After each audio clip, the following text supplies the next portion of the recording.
Hi, I'm Wayne Willis, and this is the last of a series of 3 short videos about existentialism and education for students who are studying philosophy of education.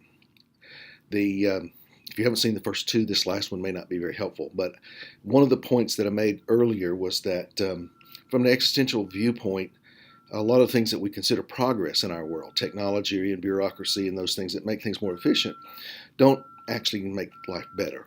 In fact, they may make living a meaningful life harder. And so one example of that is an idea, actually a couple of ideas from the writings of Maxine Greene, one of the great 20th century educational thinkers. Many of her writings have what some of us would identify as existential themes in them. And one of those concepts is what she calls wide-awakeness. And wide-awakeness is a state of mind when one is highly attuned to the present, very aware of what's going on around him or her, fully engaged in that moment. And that's ultimately, what life's about, is being alive and being present in your own life. And again, a lot of the things, again, that we refer to as progress actually undermine that, where we are treated like herds, we're given labels, we get in ruts and routines, and you may be able to relate to that. Have you ever driven somewhere and when you got there you couldn't remember the drive, or just things you do every day? You can't remember if you washed the dishes or not. You can't remember if you made the bed or not. We sometimes go through life on autopilot, where we are not fully alive and awake in our own lives. Reminds me a little bit of a movie called Click that came out a few years ago, where a guy sort of fast forwards through unpleasant parts of life and discovers that he hasn't really lived much of a life. And so wide awakeness is the opposite of being in that rut.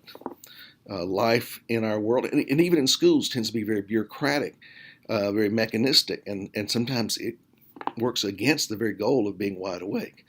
Instead of waking us up to the realities, the wonderful, amazing realities around us, schools like our jobs sometimes leave us mindless and numb and sort of unengaged with our own lives. I remember when my daughter was about 4 years old, I was driving down the road taking her somewhere, childcare, a friend's house or something, and she said, "Dad, what's that purple building over there?" And I thought, there's no purple building over there. What is she talking about? I've driven this road a zillion times, and there's no purple building over there. Except I looked over there, and there was a purple building. And, I'm just going through the motions and not even noticing what's going on around. One of the wonderful things about being 4 years old is you're pretty much wide awake, pretty alert to what's going on around you. And so that's the kind of attitude, kind of posture towards life that we want to foster in education. Unfortunately, as I said, schools sometimes do exactly the opposite. They create the rules and routines and ruts that we get in, that we sort of check your brain at the door and pick it up on the way out in the afternoons. One of the things that Maxine Greene talks about that helps us wake up is the presence of a stranger. Somebody from outside comes in, and it causes us to look around and see things a little differently. I remember many years ago, my wife and I had bought a Victorian house and were restoring it. And when we bought the house, it needed a lot of work. The wallpaper was still from the 1940s. Electricity was still from the 1940s, and so on, even though the house was built in 1905 or thereabouts. I remember particularly the foyer as you went in. It was an interesting space with a stairwell that went up, a soaring ceiling, and 1940-something wallpaper, and a really exotic light fixture. And there was a hole in the wall. And I thought, when we bought the house, the first thing I want to do is fix that hole in the wall and do this paper, because this is the first thing you see when you walk in. But some of our friends who were teaching us how to do this said, you don't want to start in this room, because this is going to be the hardest room in the house. Start somewhere easy and learn your way for what you're doing, and then work your way around. So that's what we did. And of course, after a while, we get into the routines of coming through that foyer where I don't even notice that hole anymore. It becomes invisible to me.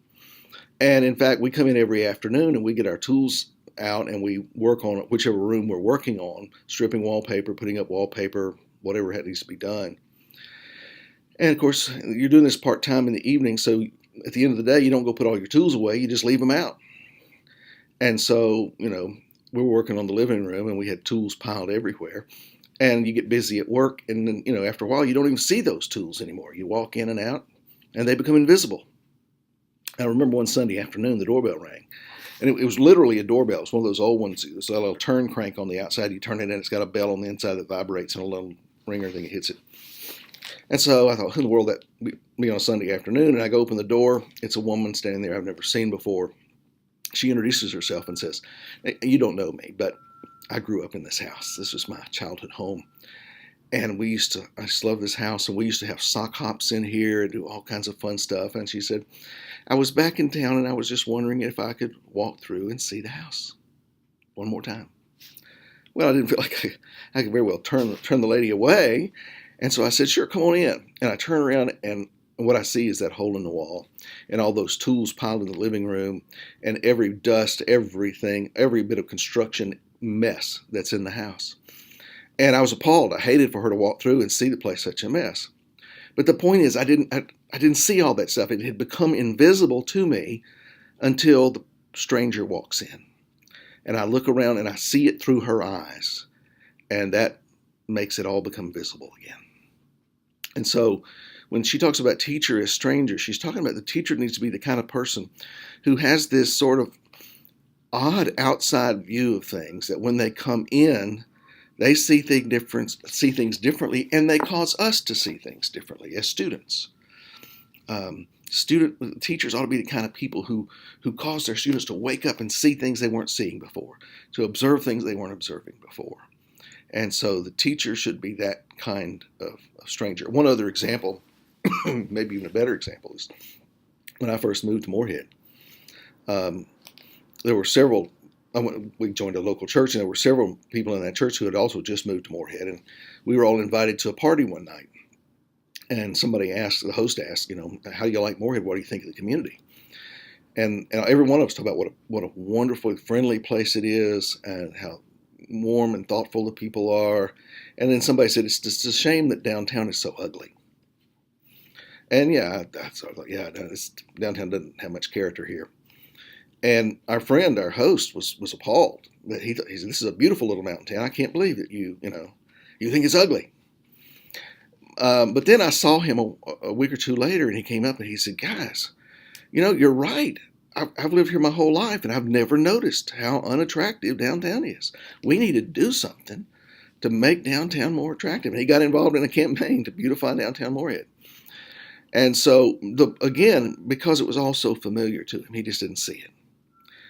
He was oblivious to everything that was there until a stranger came up and said, "Oh, by the way, did you notice that, downtown's not very attractive?"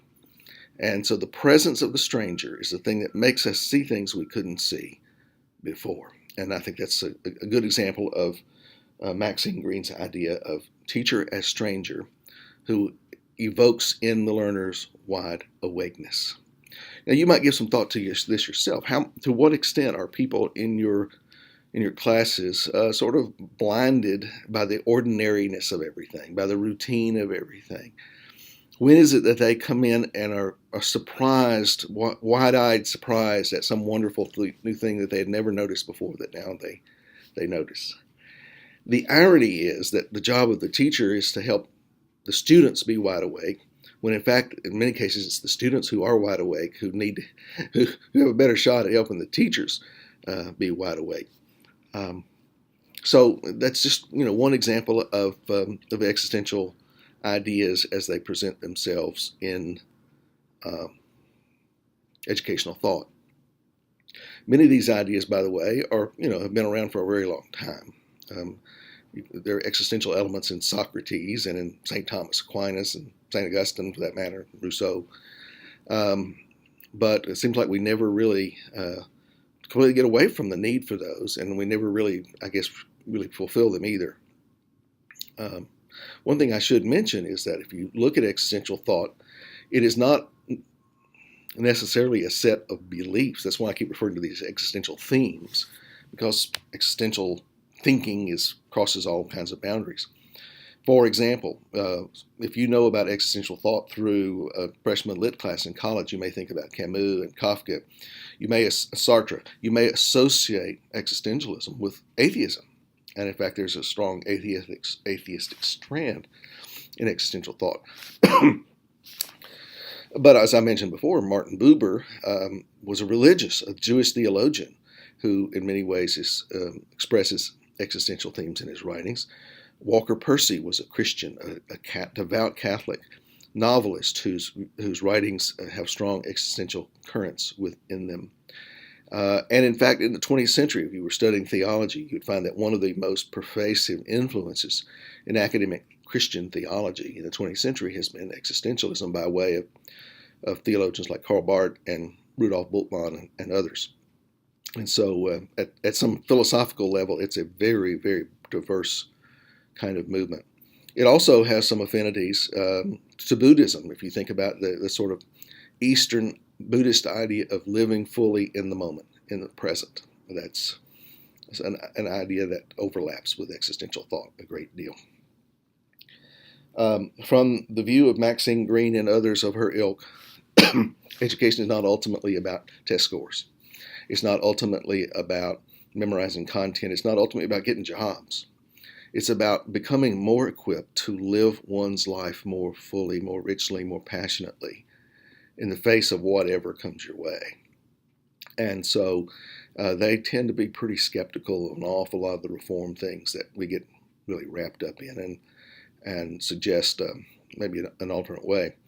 I would also mention that while some of these themes overlap with progressive education, romantic education, child-centered education, those kinds of things, whereas progressivism often focuses on giving kids freedom to make their own decisions, but in a highly protected environment so that they don't suffer, so that they don't suffer the consequences of bad choices and so forth. And there's a sense in which existential thought kind of goes against that, even though it tends to say let kids make decisions, tends to say, let them exercise their freedom, take responsibility for their lives. It also says life's not fair. Sometimes they're going to screw up and it's going to hurt. So existentialists are not overly protective of children hurting their feelings or those kinds of things. So they would say, I think, toughen up. Make your choices and then live with them, and that means you got to have thick skin.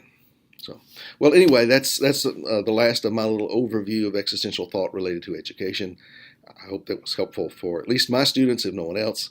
And that's it for now. Thanks very much for watching. Bye.